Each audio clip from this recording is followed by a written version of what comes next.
Bonjour Arthur, est-ce que tu peux te présenter, nous dire ton rôle et nous expliquer quelle est ta société? Bonjour Léo, donc je suis Arthur Missen, je travaille pour Adveo France et je suis CIO. On a une entreprise de papeterie, on fait de distribution et de retail. On a des marques comme Calipage, Penciel, Bureau Plus et quelques autres comme Top Office, tout fraîchement acquis. Arthur, est-ce que tu peux me dire quand a été découverte la cyberattaque et quelles ont été les premières actions réalisées? La première information reçue, c'était par email à les différents membres de direction. C'était en début décembre 2024. On a pris contact avec des parties qui négociaient, qui ne sont pas des attaqueurs. Et on a compris qu'eux avaient volé un certain nombre d'informations de l'entreprise. Une fois ça maîtrisé dans le sens compris et quel type d'attaque on avait à faire, on a commencé de chercher et analyser en interne qu'est-ce qui se passait. Mais ça c'était quand même très difficile parce qu'on n'était absolument pas avec le moyen de bord pour faire. Vous avez contacté vos avocats qui a conseillé de contacter un PRIS. Globalement, nos avocats sont venus avec l'Exfo et MGM. Notre CTO, son compétence était dépassée, on va dire c'est comme ça. Donc on a commencé de discuter avec MGM sur comment de traiter cette situation-là. On a bien rapidement compris que nous, intervenants chez MGM, avaient bien déjà une action de ce type dans leur portefeuille. On a été un peu pris par court par le temps parce que rapidement, discussion commençait avec MGM, des attaqueurs ont véritablement attaqué et commencé à encrypter nos serveurs. Et donc là, on a décidé d'arrêter toutes les machines vers 2h d'après-midi le 17 décembre et on a stoppé l'activité possible par des attaquants. Ça t'a permis, toi, le fait de tout couper, de pouvoir conserver dans un bon état au final un bon nombre de machines quand même. On ne savait pas du tout à ce moment-là où on était, on ne savait pas du tout qu'est-ce qui était encrypté et qui n'était pas encrypté. Ça durait à peu près un jour et demi avant c'était clair. Qu'est-ce que c'était, on va dire, le dégât fait par l'attaquant. Après un jour et demi, c'était relativement clair qu'eux avaient surtout attaqué des machines en Windows. Ces machines-là, on avait perdu totalement. Donc du coup, arrêt de production total pour la société.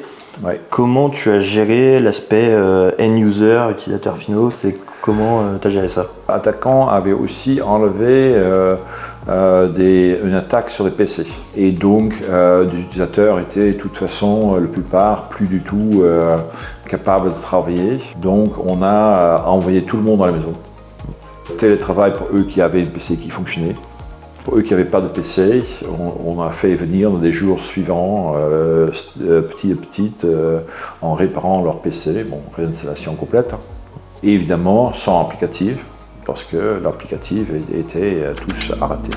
À ce moment-là, la chaîne de production, encore à l'arrêt? Ouais. On avait devant nous une situation, quand on regarde ça statistiquement, 2, 3, 4, 5 semaines de non-production, donc non-vente pour nos partenaires, pour nos magasins, pour toutes les différentes clientèles. On a à peu près 1500. Tu as organisé justement tous ces prestataires, tous ces acteurs autour de la cyber? Donc, initialement, on a donc après à peu près un jour avec toute l'équipe en place de notre prestataire Novio Group. Avec MGM, on a identifié quelle machine était dans quel état, dans une façon très globale.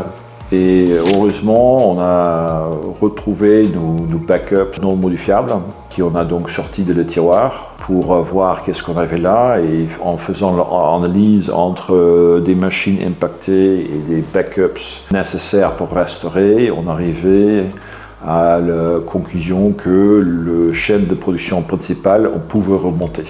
On n'était pas encore à l'analyse finale, mais on a à peu près 5 plateformes nécessaires pour faire passer les commandes par le client et livrer, expédier le colis à le client, inclusif facturation.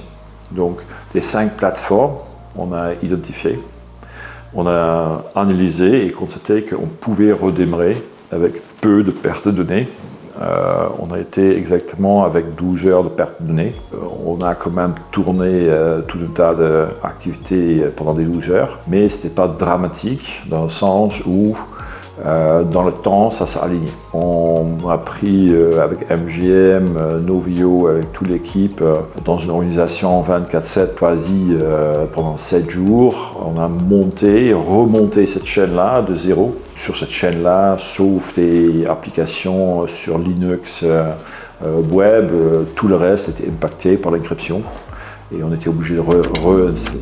Du coup, tous ces serveurs-là, tu es parti sur une solution EDR du coup pour commencer à protéger tout ce qu'on remettait en production. En travaillant ensemble avec MGM, avec nos équipes, on a réussi en général de réinstaller des serveurs en 1 heure. En chaque fois, isolant le serveur, réinstaller, isoler, EDR dessus et analyse de la machine pour voir qu'est-ce que c'est propre, pas propre, faire le nettoyage.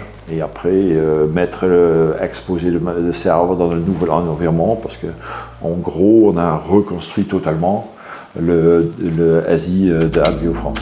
Cette cyber, tu considères qu'elle a duré combien de temps entre le début et le moment où la production a pu repartir, certes en mode dégradé, mais où le business a pu repartir? Le business est reparti en jours ouverts en 4 jours, en délai 7 jours.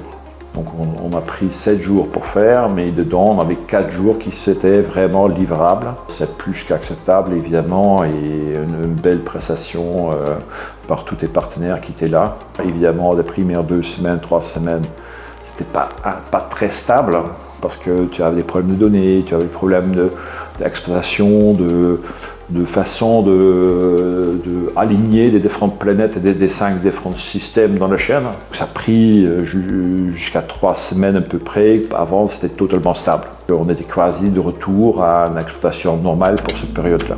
S'il y a quelque chose que tu aurais pu changer dans cette cyber, ça aurait été quoi? Plutôt avant la cyber, se beaucoup mieux préparer pour ça. Simplement faire des dry runs dessus. Moi, je conseille à tout le monde d'avoir un EDR, clairement. C'est indispensable dans le monde où on vit et faire beaucoup plus d'audit de sécurité en avance. Pendant le cyber, c'est très difficile parce que l'équipe de tous les côtés, MGM, les équipes de prestataires à nous staff en interne, pour la plupart des gens, c'est totalement nouveau comme situation. C'est extrêmement stressant parce que personne ne peut dire si les sociétés survivent. Oui, on pouvait mieux communiquer, oui, on pouvait faire beaucoup de choses mieux. On a fait des dashboards, on a fait des reporting pour que on pouvait expliquer aux gens qu'est-ce qui s'est passé. Mais c'est un équilibre entre passer le temps à communiquer avec l'extérieur ou faire que ça se passe et tu reviens le plus vite possible en production. Tu avais quelque chose qui a compliqué un peu la tâche. Géographiquement, tu avais un deuxième entrepôt qui faisait également une partie de ce business. Ouais, on a Valence. Valence, en plus, c'est complètement différent setup que Damartin ou Gouel. Le démarrage de cet entrepôt était encore un autre challenge parce qu'on ne pouvait pas voir qu'est-ce qui se passait. Tu comptes totalement à ton interlocuteur à l'autre côté, tu lui donnes des instructions que tu peux. Heureusement, cet entrepôt est beaucoup plus manuel, donc des risques de carambolage ne sont pas là. Mais le démarrage était difficile parce que c'est des problèmes réseau, des problèmes de communication. Que, bon, si tu as une situation de ce type-là, tu ne vas pas ouvrir toutes les portes, tu fais zéro trust total. Ou avant, tu avais tout ouvert, là tu fermes tout, donc tu crées des conditions qui n'existaient même pas avant. Pour être juste sûr et certain que tu n'as pas une attaque de retour. Après, du coup, cette reconstruction, tu as mené d'autres projets, tu as d'autres projets en cours? Après 7 jours et 2-3 semaines de mise en production, en fait, tu n'as rien fait. Parce que oui, tu livres d'un client, mais tu n'as plus de machine de développement, tu n'as plus de machine de recette, tu n'as plus du tout ton infrastructure autour, tu n'as plus de surveillance. Tu n'as plus tous tes outillages annexes, tu n'as plus rien. Donc on était attaqué le 17 décembre et la dernière installation de la partie surveillance, on était en train de faire en mars 2025. Donc ça a pris 3 mois pour mettre tout complètement en place et être dans une exploitation dite normale. Et comment tu vois la suite avec MGM? Pour moi, MGM, c'est surtout l'expertise. D'un côté, évidemment, on a le EDR chez eux. Ça marche très bien, c'est très bien intégré avec nous. Quand MGM en CyberSOC identifie des problèmes, ça va tout de suite et ça répond très bien. Et des différents partenaires, comme ils se connaissent de la cyberattaque, ça répond bien, interne, externe, autres prestataires, ça fonctionne très bien ensemble. Là, on est en train de reconstruire donc le design technique des réseaux, des installations de protection. Une fois je finis avec l'équipe normale run, on va dire, nos prestataires et nos télécomeurs sur ce sujet, je vais faire venir MGM pour auditer ça. Mais pas seulement ça. Pour moi aussi, MGM, c'est un partenariat pour développer une sécurité globale de l'entreprise.